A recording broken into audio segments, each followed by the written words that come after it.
गोटे सुंदर गाँ पोखरी पाखरे गोटे छुटिया टिकी चढ़ईटे रहुथिला। से सबु बेले उड़ी थाए, सबु गाँ को लोक को खुशी दे थाए। गोटे दिन बड़ पक्षी चिल आसिला। जोरदार शब्द शुणी सबु पशु पक्षी माने भयभीत होइगले, किंतु टिकी चढ़ई साहस भावे निज गछरे बसिथिला। चिल तार पाखरे बसी कहला, हे टिकी चढ़ई, तुमे कौन मते भय करनी? तार परे टिकी हसिकी कहला, भय काईकी करिबी, सत्यरे डरिले बंचिबार मजा केमिति मिली पारिबो।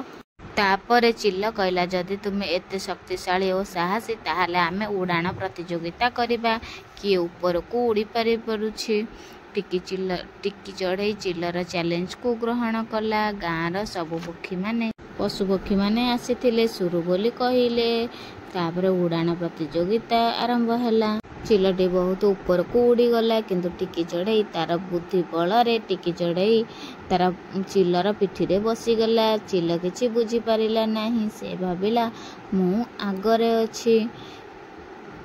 चिल जेतबळे थकी जाई तळकू ओह्लाई लागिला, टिकी चढ़ई हठात तार पिठी उपरु मुंड उपरे उड़िला। गाँर सबु पक्षी माने ताली देले, जय जय बोली कहिले। चिल आश्चर्य होइगला, छोट हेले मध्य तुमे बुद्धिरे बड़ होइगला।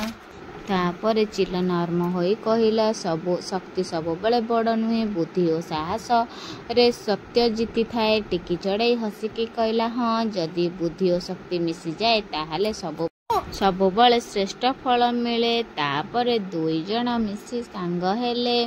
गाँ रे खुशीर परिवेश सृष्टि हैला।